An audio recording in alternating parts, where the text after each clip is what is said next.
Understanding pouring temperature.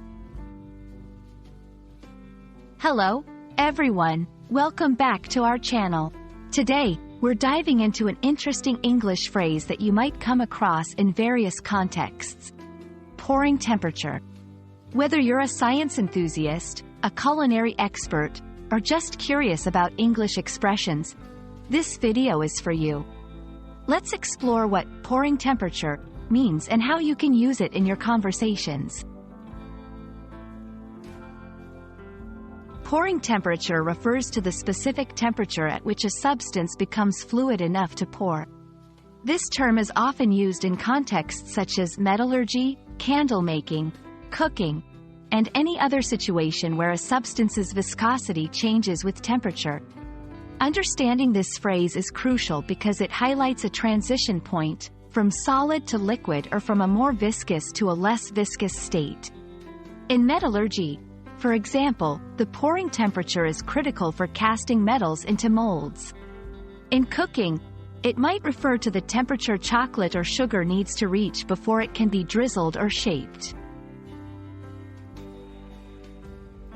To help you grasp how to use this phrase, here are a few examples. The pouring temperature of aluminum is crucial for creating a flawless casting.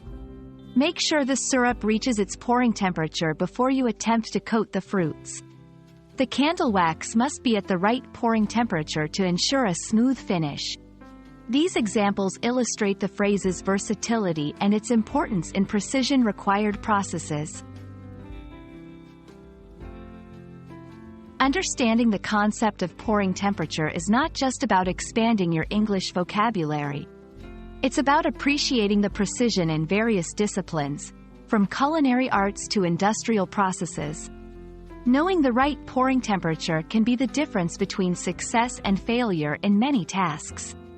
This phrase encapsulates the idea that timing and conditions need to be just right for the desired outcome.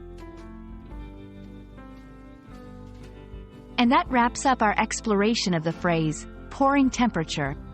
We hope this video has shed light on its meaning, usage, and importance across different contexts. Remember, English is full of fascinating expressions that reflect the intricacies of our world. Keep learning, and don't hesitate to experiment with these phrases in your own conversations.